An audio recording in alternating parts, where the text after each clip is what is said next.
भाई यहाँ पे क्या हो रहा भाई? आज आप चलेंगी ना मेरे साथ? कहाँ? टटे खूह में। लेटेस्ट एपिसोड का सबसे फनी सीन ये था कि जहां पर शेर देकर मार रहा था बार बार इस बंदे का सर इस बेंच पर, लेकिन फिर भी खून नहीं निकल रहा।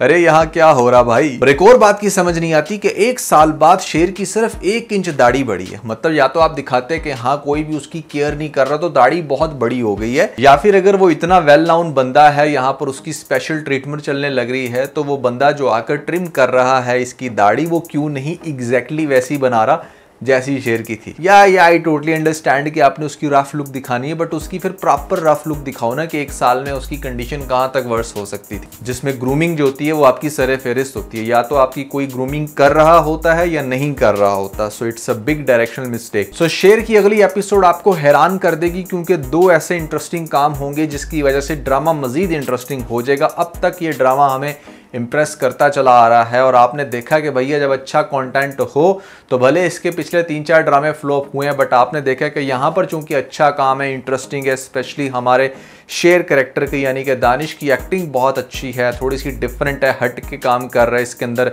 ये नहीं कि हाँ सिर्फ एक छोटी सी बच्ची के पीछे पड़ा है और यहाँ पर खुद होके 45 का अपनी बच्ची की उम्र को सेट करने लग रहा है। कुछ ऐसा सीन हमें इस ड्रामे के अंदर देखने को नहीं मिल रहा, तो इस वजह से ये ड्रामा खासा इंटरेस्टिंग फील होता है। और नेक्स्ट एपिसोड तो वैसे भी बहुत इंटरेस्टिंग है, तो क्या होगा और कैसा लग रहा है मुझे ये ड्रामा आज की वीडियो में आपको बताऊंगा। लेकिन उससे पहले आपको बताना चाहूंगा कि भैया समर सेल का ये लास्ट वीक चल रहा है। अगर आप अपने घर में दुनिया के बेहतरीन लग्जरी होम डेकोर रखना चाहते हैं, वो भी आप 70% ऑफ पे, तो नीचे पेंट कमेंट में डिस्क्रिप्शन में आपको लिंक मिल जाएगा। अभी जाएं अपनी मर्जी का होम डेकोर बाय करके हमें अपना फीडबैक देना मत भूलिएगा। PK Luxus, we don't sell crap। सबसे पहले नेक्स्ट एपिसोड के ग्लिम्स यहाँ पर डिस्कस करते हैं कि भैया एग्जैक्टली होगा क्या। सबसे पहले तो हमारी जो शेर की माँ है वो जाएगी शेर के ससुराल, वहां पर कुछ मिठाई कुछ देने दिलाने। तो ऐसी कंडीशन में उसकी माँ आगे से कहेगी कि देखें हम अपनी बच्ची को अब ऐसे घर बिठाकर बूढ़ा तो नहीं कर सकते ना, आपको ही चाहिए कि आप ये रिश्ता जो है वो ख़त्म कर दें। बंदा पूछे कल तक तुम्हारी बच्ची बूढ़ी नहीं हो रही थी जब तुम लोग अपनी बच्ची का रिश्ता करना ही नहीं चाह रहे थे, ये कह के कि हाँ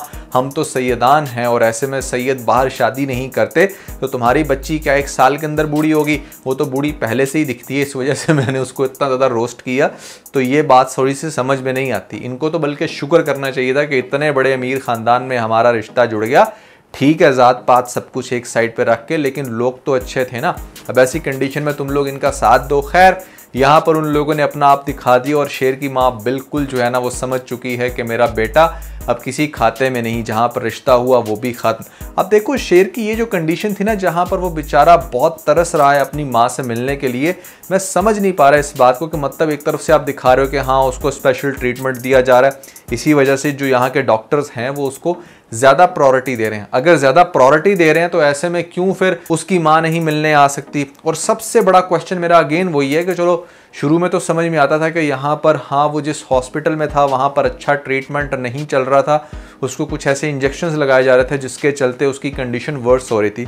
लेकिन यहाँ पर तो ये बड़ा अच्छा डॉक्टर है, या तो आपको दिखाया जाएगा आगे से कि मतलब ये डॉक्टर पैसे लेकर बिक गया था और इसने वो सारे इंजेक्शंस लगवाने दिए, बट मुझे ऐसा लगता नहीं है। क्योंकि यार अगर आप इतना ज़्यादा भी डॉक्टर्स को बिकते हुए दिखाओगे ना तो लिटरली लोगों का डॉक्टरों के ऊपर से ट्रस्ट खत्म हो जाएगा। तो अब इसकी सुपरविजन दी है हमारी फजर को, और जो फजर है she is being very intelligent. उसको पता है कि मतलब इस तरह के पेशेंट को कैसे डील करना है, जैसे रोज़ वो पागलों का इलाज करती है। अब यहाँ पर दिखाया जाएगा वो कंप्लीट स्टडी करेगी शेर को और अंडरस्टैंड करेगी कि मतलब दिमागी हालत इतनी ख़राब नहीं थी जितनी ओवर द टाइम हो चुकी है, मतलब दाल में कुछ तो काला है। दूसरी बात वो अपने मेन डॉक्टर को ये बताएगी कि इतना टाइम गुजरने के बाद भी उसकी यादाश्त ख़राब नहीं हुई, बल्कि उसकी यादाश्त ठीक है, मतलब जब वो नॉर्मल है तो वो बिल्कुल नॉर्मल है। एकदम से इसको ये जो शॉक्ड हो रहे हैं, हमें सिर्फ इसको पकड़ना है कि ऐसा क्यों हो रहा है, और उसके पीछे डेफिनेटली सिर्फ वही इंजेक्शंस और इस तरह की चीज़ें जो उसको गलत ट्रीट किया जाता है। अब इंटरेस्टिंग बात यह है कि इस सब के बाद भी यहाँ पर जो फजर है वो अच्छा खासा टाइम लेगी इस चीज़ को फिगर आउट करने में कि एक्चुअली में चल क्या रहा है, और इसके सराउंडिंग कुछ 2-4 एपिसोड्स तो चलेंगी। पहला शॉकिंग पॉइंट जो मुझे लग रहा है कि मतलब नेक्स्ट एपिसोड में होगा वो ये कि इतने अरसे से रखा इस शेर का बच्चा इस छोटे से हॉस्पिटल में फाइनली क्लियर कर दिया जाएगा फजर की तरफ से कि अगर उसको अच्छा ट्रीटमेंट मिले, फैमिली केयर मिले तो वो बेहतर हो सकता है। और यहाँ पर हो सकता है कि उसको बाहर निकलने का अप्रूवल मिल भी जाए। It's my gut feeling, let's see क्या होता है। दूसरी बात ये कि यहाँ पर शेर का रिश्ता जो है वो ख़त्म हो जाएगा और शेर को भी पता चल जाएगा कि उसका अपना एक्चुअली में था तो था कौन। जो फजर है ना वो बेचारी बड़ी एफर्ट करेगी शेर को रिकवर करने में। ऐसा नहीं है कि मतलब एकदम से सब कुछ हो जाएगा, कुछ एक आधी एपिसोड दरमियान में दिखाई जा सकती है, बट मेनली ये कि यहाँ पर ये बहुत ज़्यादा देर अंदर नहीं रहेगा, इसको फ़ौरन से बाहर निकाल दिया जाएगा। अब शेर की समझने वाली बात यह है कि यहाँ पर इस करैक्टर के अंदर बहुत ज़्यादा वाइल्डनेस आई हुई है और उसके अंदर ये किसी को भी टारगेट करता है, जो कि थोड़ा सा मुझे लग रहा है कि यार अगर ये किसी को भी टारगेट कर रहा है तो फिर ये कुछ चीज़ों पे जाकर सेलेक्टिव क्यों हो सकता है। मतलब अगर वो अपना बिल्कुल ही हवास खो बैठा है, यहाँ पर फजर का भी उसने लेटेस्ट एपिसोड में गला दबाया, तो गला दबाने को फिर वो अपनी माँ का भी गला दबा सकता है। या तो आप सिर्फ दिखाते हैं इसको कि मतलब जो इसके चच्चा और इसके आगे से बेटे हैं उसके, उनको देख कर ये तैश में आता है और उनके ऊपर हमेशा अटैक करता है। लेकिन इसका ये अटैक करना थोड़ा सा इलॉजिकल है मेरे एंड से, क्योंकि या तो फिर आप उसको सब पे ही अटैक करते हुए दिखाओ, जो कि कर रहा है, बट माँ पे फिर क्यों नहीं करेगा, वहाँ पर क्या उसकी सेंस काम कर जाती है।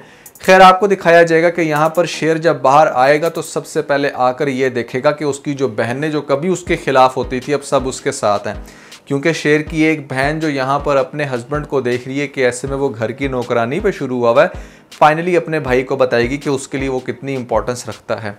और जो दूसरी बहन जो अपने ही घर में हरास हो रही है वो भी शेर को बताएगी।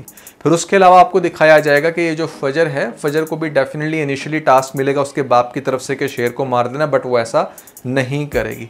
शेर के ऊपर ना बहुत सारी लड़कियों की जिम्मेदारी आने वाली है, फजर की, अपनी दो बहनों की, एंड सबसे ज़्यादा इंपॉर्टेंट बात यह है कि शेर के रिकवर करने के बाद यहाँ पर वो जो रिदा है उसको बड़ी तकलीफ होगी कि मतलब ये क्या हुआ, मेरा तो रिश्ता ही ख़त्म कर दिया मेरी माँ ने।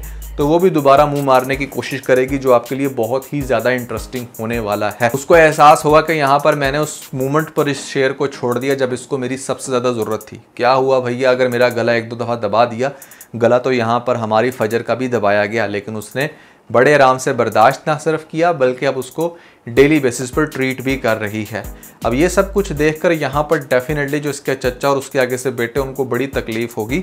और इंटरेस्टिंगली ये बाहर आकर चूंकि ज़्यादा वाइल्ड है तो सारा गुस्सा आगे से उन्हीं पर निकलने वाला है, क्योंकि उन लोगों ने बहुत बड़े बड़े घपले किए हैं। लेटेस्ट एपिसोड में आपको दिखाया गया कि यहाँ पर अभी तक उसको बेवकूफ़ समझ रहे हैं उसकी माँ को, और यहाँ पर ब्लैंक चेक उससे साइन करवाने लगे हैं। ब्लैंक चेक साइन करवा भी लिया जाए तो जहाँ तक मेरा बैंकिंग का नॉलेज है, आप बड़ी से बड़ी अगर अमाउंट लिखोगे तो बैंक की कन्फर्मेशन कॉल तो आती है। जो बैंक ऐसा नहीं करते वो बहुत बड़ी गलती करते हैं, क्योंकि जितनी बड़ी अमाउंट यहाँ पर मैंने देखा है कि लाख से भी ऊपर अमाउंट जाती है तो फ़ोन आ जाता है कि भाई ये चेक आपने खुद किया है या क्या सीन है। तो ये जो cross verification it's also very important. लेकिन क्या करें, यहाँ पाकिस्तान में लोग खुद से भी फेक साइन कर देते हैं। ओवरऑल लेटेस्ट एपिसोड थोड़ी सी स्लो ज़रूर थी, बट आई बिलीव कि नेक्स्ट एपिसोड में जब कुछ हैपनिंग्स होंगी तो आपको मज़ा आने वाला है। शेर की जो एक्टिंग है उसको लेकर काफ़ी डिबेट चल रही है कि यहाँ पर बहुत अच्छा काम किया। नो डाउट जिस लेवल का वो एक्टर है अच्छा काम ही करना बनता है। कुछ लोग तो कंपेयर करने लग रहे थे उसको बाकी पागल लोगों के साथ। भैया वो सपोर्टिंग से भी कोई लो एक्टर्स हैं, और बड़ी बात है कि वो फिर भी इतना अच्छा बैकग्राउंड में काम कर रहे होते हैं। हम कभी भी अपने लीड को उनके साथ कंपेयर नहीं कर सकते। बट एक बात मानने वाली है कि एक्टिंग अच्छी है, कोई फिनोमिनल नहीं है कि जिसको हम देखकर ये कहें कि यार मतलब दानिश तैमूर तो छा गया। हाँ, इतना तो करना बनता ही था, मतलब इतने सालों के एक्सपीरियंस के बाद, तो वो ठीक है, जस्टिफाइड है। लास्ट बट नॉट लीस्ट आपको बताना चाहूँगा कि इस ड्रामे के अंदर जो रोमांस का आंसर है ना वो बहुत कम है। तो शायद ये ड्रामा आगे जाकर आपको थोड़ा सा डिसअपॉइंट करे, क्योंकि लव स्टोरी स्टार्ट ज़रूर होगी बट हमारा शेर पूरी तरह से रिकवर्ड नहीं हो पाएगा। वो बहुत ज़्यादा फाइट करता रहेगा अपने ख़ानदान वालों से, और सबको उनको ठिकाने लगाने में उसको अच्छा खासा टाइम लगेगा। इस सब में डेफिनेटली फजर उनके साथ तो होगी, बट वो जो टिपिकल आपको दानिश तैमूर के ड्रामे देखने को मिलते हैं ना, जहाँ पर वो बड़ी मज़े की मीठी मीठी बातें करता रहता है, उस ऑडियंस के लिए ये ड्रामा है नहीं। हाँ, अगर आप देखना चाहते हो कि फैमिली किस तरीके से कॉन्फ्लिक्ट्स क्रिएट करके आपकी दौलत हड़प करना चाहती है, या फिर कैसे वाकई में आपको उनकी वजह से किसी मेंटल आइसम में जाना पड़ सकता है, ये चीज़ें देखने का आपको अच्छा खासा मजा आएगा इस ड्रामे के अंदर। शेर ड्रामा एक और बहुत अच्छी बात रखता है, और वो ये कि यहाँ पर इसका जो OST है ना वो मेरे दिल के बड़ा करीब होता जा रहा है। मुझे बड़ा मज़ा आता है इसका OST सुनने का। आरिफ लोहार ने यहाँ पर कमाल कर दी, और सबसे बढ़ के यहाँ पर जो ओवरऑल थीम रखी गई है, जिस तरीके से ड्रामे को डायरेक्ट किया गया है, जो इसके डायलॉग्स हैं वो भी बड़े इंटरेस्टिंग हैं।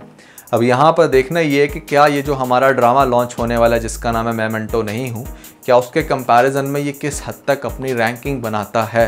क्या शेर ऊपर ही रहेगा या फिर मैं मंटो नहीं हूं कुछ नया कर जाएगा। अगर हम बात करें उनके टीजर्स की तो वो टीजर्स से लग नहीं रहा कि ड्रामा को बहुत ज़्यादा हाई व्यूवरशिप लेगा स्टार्ट में, अनलेस कि उसकी स्टोरी बहुत ज़्यादा इंटरेस्टिंग होगी। But let's see, hope for the best, क्योंकि पाकिस्तानी चैनल्स इस टाइम इंडिया में बैन हुए हैं तो उसकी वजह से भी व्यूवरशिप का एक बहुत बड़ा डिप हमें देखने को मिल रहा है। सो या that was everything about the शेर लेटेस्ट एपिसोड रिव्यू। कैसा लगा आपको ड्रामा, आपने कमेंट्स के अंदर मुझे ज़रूर बताना है, और ख़ास तौर पे ये भी बताना है कि भैया जो लेटेस्ट हमारा TVC था वो आपने देखा तो कैसा लगा, नहीं देखा तो ऊपर आपको लिंक मिल जाएगा, जल्दी से लिंक पे क्लिक करके वीडियो देख के अपना फीडबैक मुझे ज़रूर दीजिएगा।